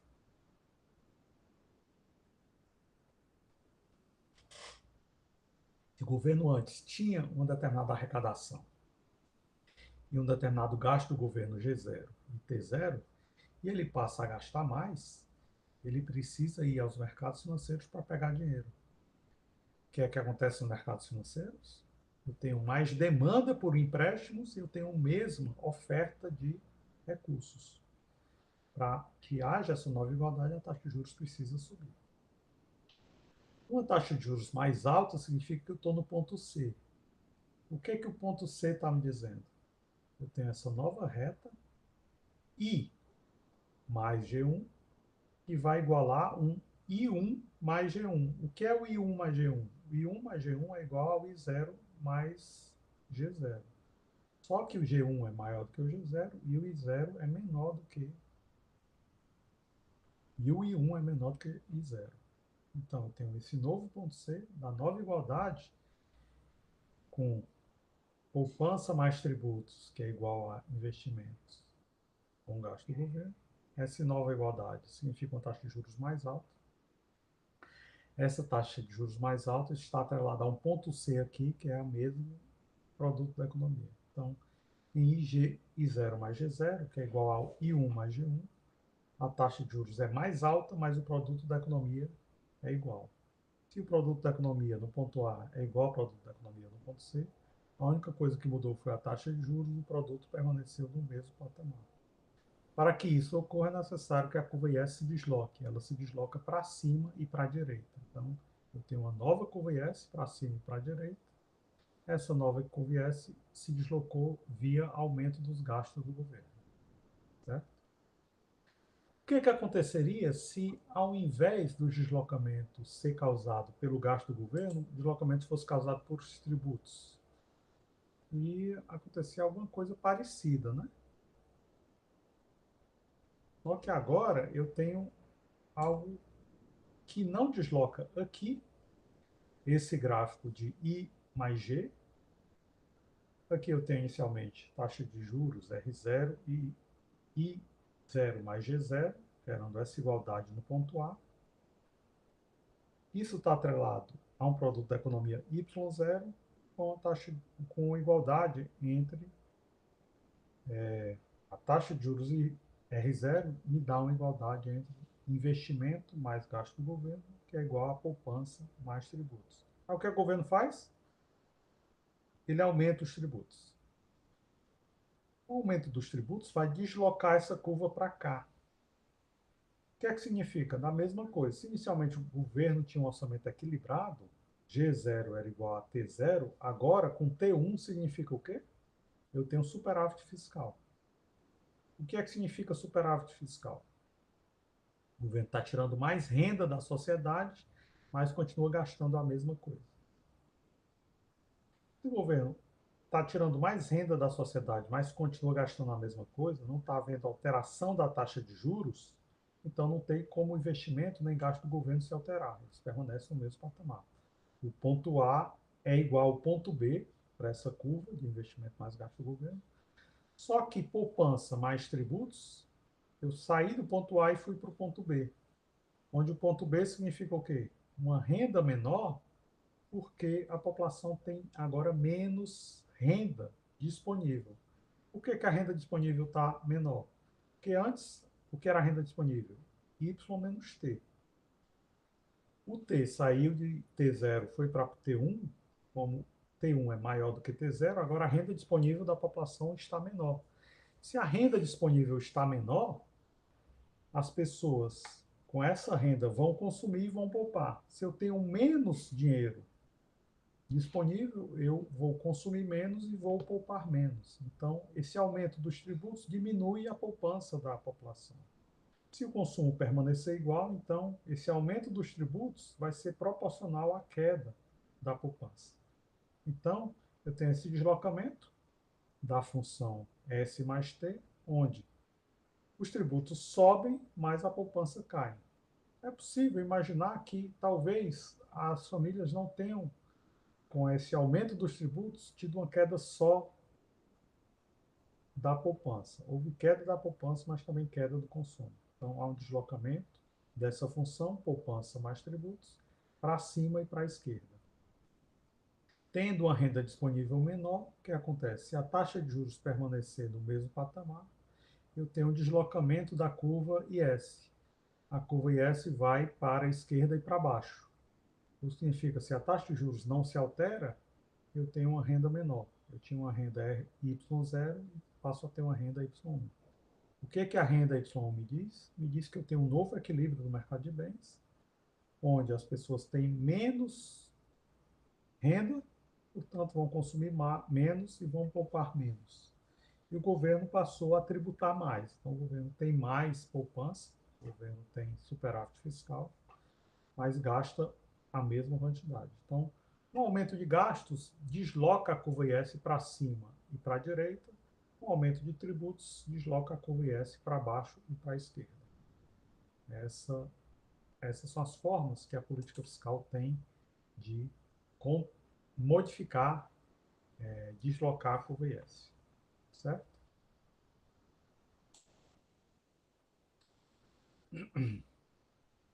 O que é que acontece se eu quiser forçar uma igualdade entre poupança e gasto e tributação? Para que S0 seja mais T0 seja igual a S1 mais T1, é preciso o quê? Que um compense o outro rigorosamente da mesma proporção. Ou seja, para que haja um aumento da poupança, eu tenho que essa variação tem que equivaler uma queda dos tributos ou vice-versa. Para a poupança crescer, eu tenho S0 e passo a ser S1, que é maior do que S0, então T1 precisa ser menor do que T0. E isso tem que ser rigorosamente igual. Se eu tenho uma poupança inicial que é maior e passo a ter uma poupança final menor, então isso tem que ser rigorosamente igual a um aumento dos tributos. Ou seja, uma coisa precisa ser compensada pela outra e as proporções têm que ser iguais. Um tem que ser rigorosamente igual à variação do outro.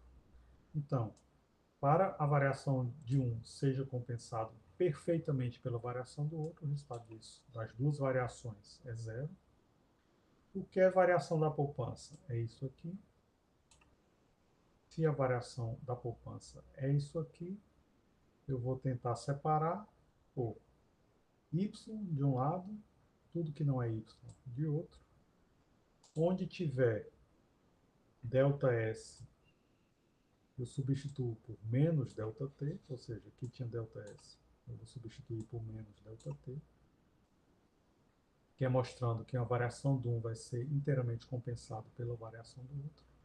E agora, tudo que tem um y, eu ponho para o lado esquerdo, tudo que não tem y, eu ponho para o lado direito. E aí, deixo o y, variação de y do lado esquerdo, tudo que não é variação de y, eu ponho para o lado direito, então eu tenho esse resultado. É um resultado que a gente já conhecia, né? É algo que a gente já tinha visto anteriormente. E é o quê? O aumento da renda vai ser influenciado por uma variação dos tributos de acordo com esse multiplicador, que é menos B sobre 1 menos B. A gente já tinha visto isso anteriormente, bem aqui, né? Variação da renda vai ser influenciada pela variação dos tributos de acordo com esse multiplicador. Ou seja, qualquer mudança do tributo vai gerar esse impacto sobre a renda, que é menos B sobre 1 menos B. Então, quais são os fatores que deslocam a curva IS? A curva IS pode ser deslocada por uma mudança ou nos tributos, para cima ou para baixo, ou por uma mudança no gasto do governo, para cima ou para baixo, também por uma mudança no investimento. Vai ser o impacto da mudança do investimento? O impacto da mudança no investimento vai ser igual ao impacto da mudança no gasto do governo. Né? Ou seja, a gente já viu que o multiplicador dos investimentos é esse aqui, igual ao multiplicador dos gastos do governo, que é 1 sobre 1 menos B. Como é que a gente sabe? A gente sabe por isso aqui que a gente já viu anteriormente. Né? O multiplicador do investimento é igual ao multiplicador do gasto do governo, 1 sobre 1 menos B. Então vai ter o mesmo efeito, vai deslocar a curva IS também da mesma forma que o gasto do governo desloca, que é com desse jeito, né? Desse jeito.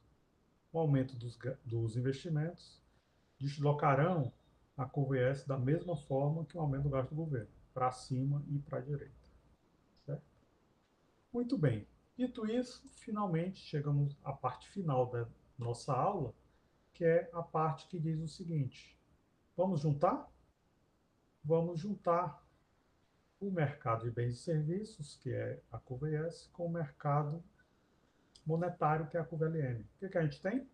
A gente tem aqui a curva do mercado monetário LM, onde todos os pontos ao longo da curva LM são pontos onde o mercado monetário está em perfeito equilíbrio, demanda por moeda rigorosamente igual à oferta de moeda. E aqui eu tenho a curva IS, onde todos os pontos do mercado de bens e serviços estão equilibrados, ou seja, poupança é igual a investimento, e quando a gente inclui o governo, investimento mais gasto do governo é igual a poupança mais tributos ao longo da curva IS. Então, eu tenho infinitos equilíbrios na curva IS, eu tenho infinitos equilíbrios na curva LM, mas eu só tenho um único equilíbrio simultâneo. Qual é o ponto onde o equilíbrio simultâneo ocorre? Só existe um único ponto onde o mercado monetário e o mercado de bens e serviços estão equilibrados ao mesmo tempo. E nesse ponto é. O que é que esse ponto E está me dizendo? Esse ponto E é o único ponto onde os mercados monetários, exemplificados pela curva LN, e os mercados de bens e serviços, exemplificados pela curva IS, estão em equilíbrio ao mesmo tempo, o que me dá essa taxa de juros de equilíbrio e esse produto de equilíbrio. Essa taxa de juros e esse produto me dão um único equilíbrio simultâneo que eu posso ter entre mercado de bens, que é a curva IS, onde a demanda agregada C mais I mais G é igual ao produto da economia, Y, e o mercado monetário, que é a curva LM, onde a oferta de moeda, MS, é igual à demanda por moeda, MD. Ou moeda M é igual à liquidez L. Então, agora a gente pode juntar os dois mercados. Né? A gente tinha na equação 3, o que a gente tinha na equação 3? A gente tinha esse equilíbrio aqui, na equação 3. E agora o que a gente vai pegar? A gente vai pegar a equação 4, que é muito parecida com a equação 3, só uma outra forma da equação 3. E a gente vai juntar com a equação 5, que é o quê? Uma forma que a gente já viu, né? A equação 5, a gente tem esse equilíbrio no mercado monetário, onde demanda por moeda é função de produto da economia e taxa de juros. Pondo tudo que é taxa de juros para o lado esquerdo, tudo que não é taxa de juros para o lado direito, eu tenho essa forma. E aqui a gente já viu anteriormente o equilíbrio no mercado da curva IS é esse multiplicador do gasto autônomo, que multiplica o gasto autônomo, mais esse segundo termo, que é a forma da gente pôs o investimento da economia estendido com taxa de juros. Então, como aqui tem taxa de juros, eu posso substituir esse termo aqui, onde aqui tem R. Então, a gente vai ter algo relativamente grande, né?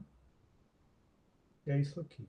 Ou seja, onde antes tinha R, eu pus esse termo aqui, que é o equilíbrio do mercado monetário. E aí começa a desenvolver, né?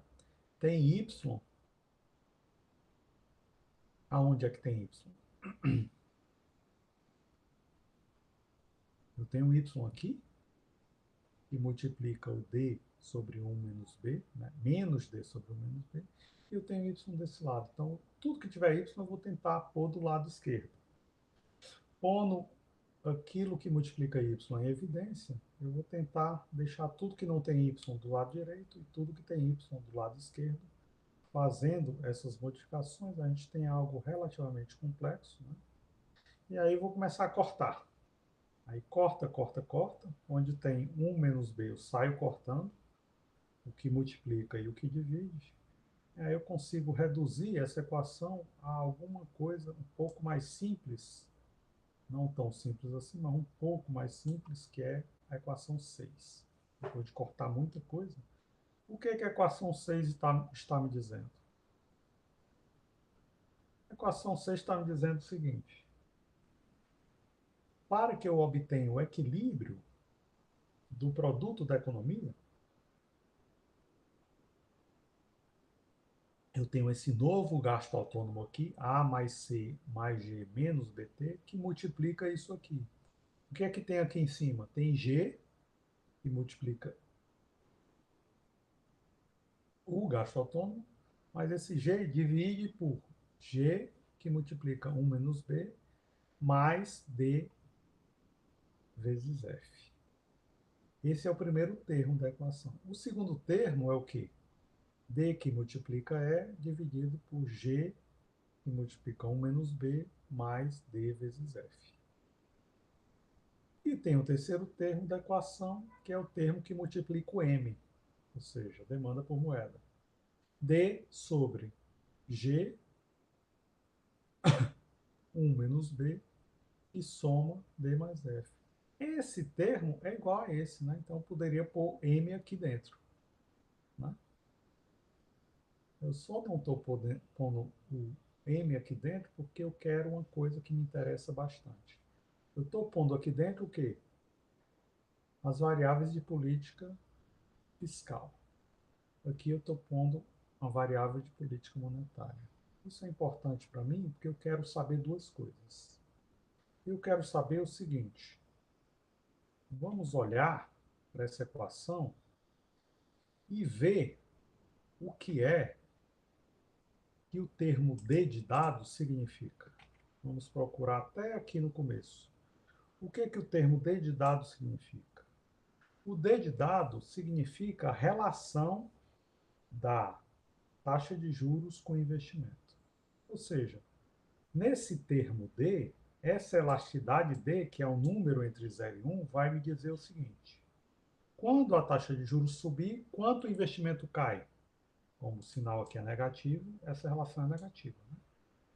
Quanto a taxa de juros cair, quanto o investimento sobe? Basicamente, o termo D vai me dizer a elasticidade do investimento com relação à taxa de juros. Isso é muito importante. Né? Saber a elasticidade do investimento com relação à taxa de juros é algo muito importante. Eu sei que o D é um número entre 0 e 1. Então, isso é a primeira coisa que a gente precisa saber, que é muito importante. E a segunda coisa que a gente precisa saber é o G. O que é que o G está me dizendo? Uma outra elasticidade também que multiplica a taxa de juros.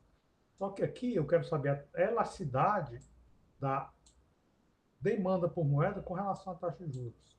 Ou seja, basicamente eu quero saber o seguinte: quando a taxa de juros sobe, quanto de moeda as pessoas vão demandar a menos?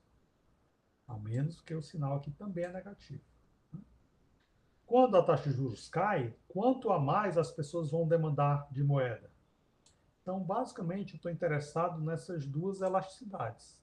A elasticidade do D, que é um número entre 0 e 1, e a elasticidade do G, que também é um número entre 0 e 1. Só que são duas elasticidades que dizem coisas diferentes. Né? Vamos primeiro investigar a seguinte coisa. Imagine que o D seja tão pequeno, mas tão pequeno, mas tão pequeno que seja igual a zero. Não for igual a zero, seja quase igual a zero. Né? Então, vamos investigar se o D é igual a zero. O que significa, teoricamente, para a teoria econômica, o que significa o D? Como o D está multiplicando R com relação a investimento, o D significa o seguinte: qualquer aumento ou queda da taxa de juros não altera o investimento. Então, se o D for zero, eu quero saber exatamente isso.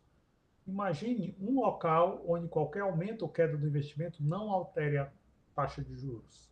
D sendo zero, eu vou pôr o zero aqui em cima, o que zera é isso aqui. Eu pôr o zero aqui em cima, que também zera isso aqui. Eu ponho o zero aqui embaixo, que vai multiplicar com F, F vezes zero é zero. Aí eu corto o G com G, fica o quê? 1 menos B, que multiplica o gasto autônomo. Ou seja, cortando G com G, fica 1 menos B, que multiplica isso aqui. O que é que significa, então, o D ser igual a zero? O D ser igual a zero significa que, se eu modificar política monetária, isso não vai alterar em nada o y. Ou seja, o D igual a zero significa que a política monetária é inócua para mudar o y de lugar. D igual a zero significa o quê? Apenas a política fiscal é eficiente. A política monetária é completamente inócua. Então, quando D é igual a zero, eu posso mudar o G, eu posso mudar o T, e isso vai ter impacto sobre o Y. Mas se eu mudar o M, o impacto sobre o Y vai ser zero. Não vai alterar nada. Então, isso é interessante porque a gente pode pensar o seguinte: o que é que isso significa se o D é igual a zero? Significa isso aqui. Caso keynesiano, armadilha da liquidez. Então, se o D for igual a zero, eu tenho que procurar no gráfico da LM com a IS, onde é a armadilha da liquidez, onde é o caso keynesiano. É exatamente aqui, ó. É exatamente onde a curva LM é horizontal. O que é que está acontecendo aqui? Aqui, se eu quiser praticar política monetária, eu vou fazer uma nova curva LM que vai partir daqui, em cima dessa parte horizontal, e vai se expandir para cá.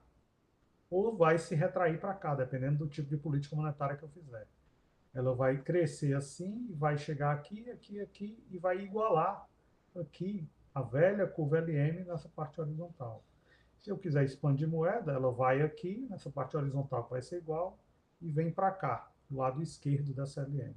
Se eu quiser retrair moeda, ela vai ser igual nessa parte horizontal e vem aqui para o lado direito dessa curva LM. Então, se eu praticar a política monetária tanto expandindo moeda quanto retraindo moeda, eu posso deslocar a LM para a esquerda ou para a direita, mas quando chegar nessa zona horizontal, ela vai ser igual. É exatamente isso que o D sendo igual a zero me diz. O D sendo igual a zero está me dizendo o quê? Eu caí na área da armadilha da liquidez. Esse é o caso keynesiano. O caso keynesiano me diz o quê? Que a política fiscal é completamente eficiente, mas a política monetária é totalmente inócua. Como é que eu vejo que a política monetária é inócua? Vejo que a LM fica no mesmo patamar, seja um LM mais para cá, seja um LM mais para cá. Ou expandir ou retrair moeda, todas as LMs têm esse ponto em comum, que é essa área horizontal que é igual. E por que está dizendo que a política fiscal é eficiente? Porque imagine uma curva IS que corta a LM nesse patamar, onde o produto é igual a zero. O produto é igual a Y0, desculpe. IS0 corta a LM com essa taxa de juros R0 e o produto Y0. E aí o governo vai praticar uma política fiscal, aumentando os gastos. Ele aumenta os gastos, desloca a IS para IS1. O que a IS1 faz? A IS1 corta a curva LM também na mesma seção onde a LM é horizontal. A LM continua sendo horizontal, então, ao expandir os gastos, nesse patamar, a nova taxa de juros vai ser igual à taxa de juros. Eu estou na área da armadilha para a liquidez. A taxa de juros não varia, mas o produto varia. Então, é por isso que aqui o que a gente tem é o quê? Aqui a gente tem que expandir os gastos ou retrair os tributos nessa área, na área da armadilha da liquidez, expande o produto de forma extrema, sem gerar nenhum impacto sobre a taxa de juros. A taxa de juros permanece no mesmo patamar, R0 é igual a R1, mas o produto se expande de Y0 para Y1. Isso significa o quê? A política monetária nessa área keynesiana é completamente inócua, mas a política fiscal, que significa aumento ou queda de tributos, aumento ou queda de gastos, é completamente eficiente. No caso, com a política expansionista, a gente está falando ou queda de tributos ou aumento de gastos. Né? Então, uma queda de tributos ou um aumento de gastos nessa área, que é a área keynesiana, é completamente eficiente, extremamente eficiente. Certo? Isso ocorre apenas sob essa condição, né? D igual a zero. Imagine que o D não seja zero, seja algo distante de zero, mais próximo de 1. Se o D for 1, então aqui é 1, e multiplica com F, vai dar F. Aqui é 1, multiplica com E, vai dar E. Aqui é 1, multiplica com F, vai dar F. Aqui é 1, e aqui também multiplica com F, vai dar F. Então, se o D não for 0, for 1, eu tenho outro resultado. Ou seja, eu posso praticar a política monetária e a política monetária vai ter eficiência. Se o D for 0, a política monetária vai ser completamente inócua. A única coisa que deve ser praticada é a política fiscal. Por isso que essa área é a área keynesiana, porque os economistas keynesianos tendem a enfatizar uma política fiscal ao invés de uma política monetária. Muito bem. Só que essa foi a suposição que eu fiz inicialmente, D igual a zero. Se eu fizer outra suposição, não é D que se aproxima de zero, é o G que se aproxima de zero. O que é o G? Vou voltar mais um pouquinho. O G me diz o quê? O G me diz essa relação entre taxa de juros e demanda por moeda. Se a taxa de juros cai, a demanda por moeda sobe. Quanto? O G vai me dizer quanto. Se a taxa de juros sobe, a demanda por moeda cai. O G vai me dizer quanto que ela cai. Então, se o G é igual a zero, significa o quê? 0 vezes R vai ser zero. A demanda por moeda vai depender apenas da renda da economia e de uma demanda por moeda inicial, uma demanda autônoma. Ela não vai mais depender da taxa de juros. Quais serão as consequências de G ser igual a zero? Vamos olhar para essa equação. G ser zero, eu já zero isso aqui, então todo esse termo fica zero.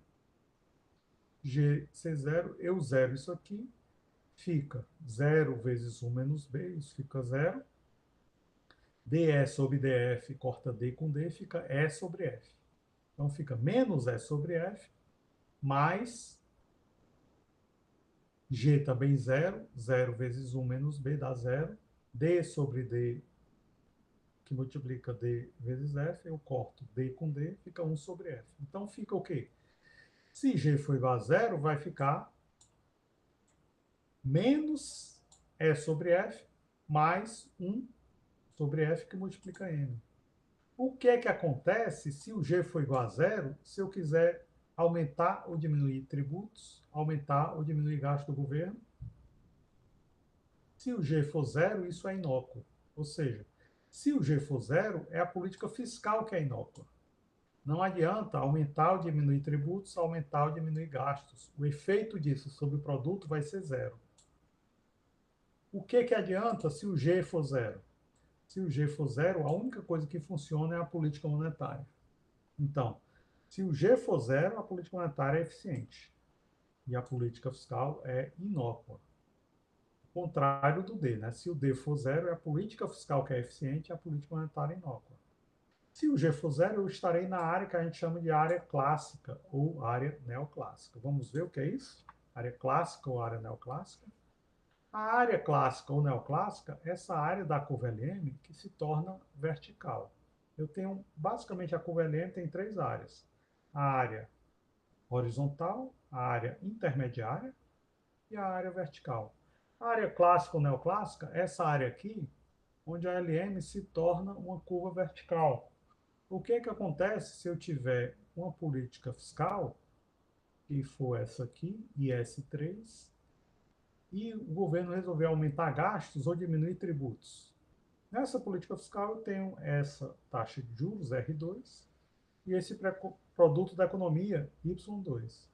Aí o governo vai lá e diminui tributos, aumenta gastos, jogando a curva IS para cá. O que acontece se a curva IS vem para cá? Eu tenho uma taxa de juros maior, mas o produto da economia não sai do lugar. O que significa o quê? Política fiscal na área clássica ou neoclássica é algo completamente inócuo.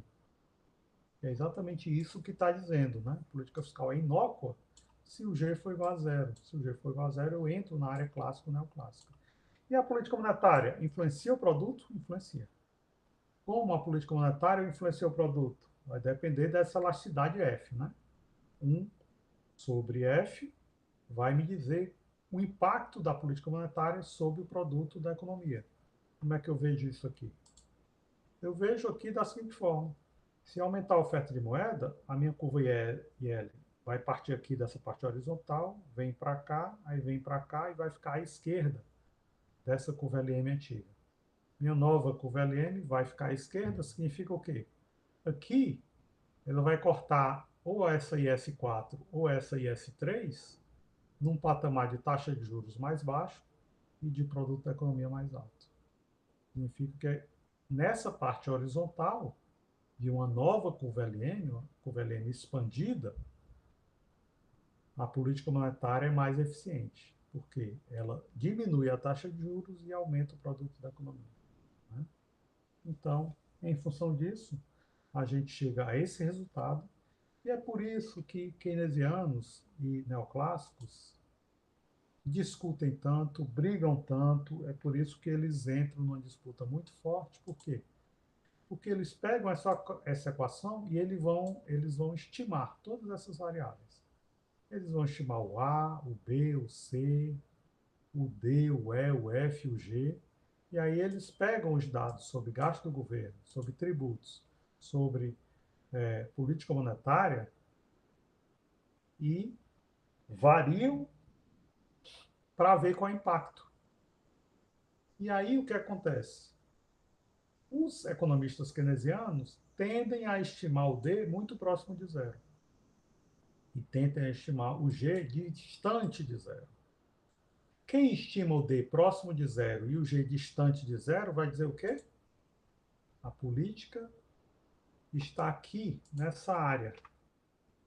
Tá? Ou na área keynesiana, ou uma área muito próxima da área keynesiana. Ou seja, a curva IS está cortando aqui a curva LM muito próxima da área keynesiana. Então, os economistas keynesianos, eles tendem a estimar a curva IS, cortando a curva LM, muito próximo da área keynesiana. Por quê? Eles tendem a calcular o D, achar que o D é próximo de zero, e calculam o G e acham que o G é próximo de 1. Então, eles defendem que a política fiscal é mais eficiente do que a política monetária, porque a IS está cortando a LM bem aqui, bem pertinho de onde a LM se torna horizontal. Já os neoclássicos, eles discordam, né? Eles vão lá fazer suas estimações e quando eles fazem suas estimações, eles encontram o D muito próximo de zero, eles encontram, perdão, o G muito próximo de zero e encontram o D muito distante de zero. Se o D for distante de zero, a política fiscal não é tão eficiente assim. E se o G for próximo de zero, é a política monetária que é muito eficiente. Então, o que é que eles fazem? Eles dizem o seguinte: não, vocês keynesianos estão errados. A curva IS está bem aqui, ó. Ela está cortando a curva LM bem próximo da área clássica ou área neoclássica. Então, se a curva IS estiver cortando a curva LM na área intermediária, bem próxima da área clássica ou neoclássica, uma política monetária é mais eficiente do que a política fiscal. E aí os keynesianos discordam disso. E esse grande debate se dá entre keynesianos e neoclássicos usando esse modelo. Eles usam esse modelo para estimar todas as variáveis A, B, C, D, E, F, G. Os mais importantes são o G e o D, porque é do G e do D que, ao estimá-los, os economistas chegam a determinadas conclusões e é do G e do D que eles, ao chegar a essas conclusões, dão suas perspectivas de políticas. Certo? Bem, é isso. A aula de hoje foi um pouco mais demorada do que as aulas anteriores. Espero que vocês tenham tirado proveito, entendido. Eu recomendo que vocês vão até o capítulo 6 do livro do Freud para retomar, já que essa aula é bem mais demandante, bem mais complexa do que as anteriores. E com isso a gente fica por aqui. Até a próxima aula, que a aula 5 vai ser a última aula antes da nossa primeira avaliação parcial. Então, tenham todos um ótimo Natal, um ótimo Ano Novo. A gente se encontra em 2021. Até lá.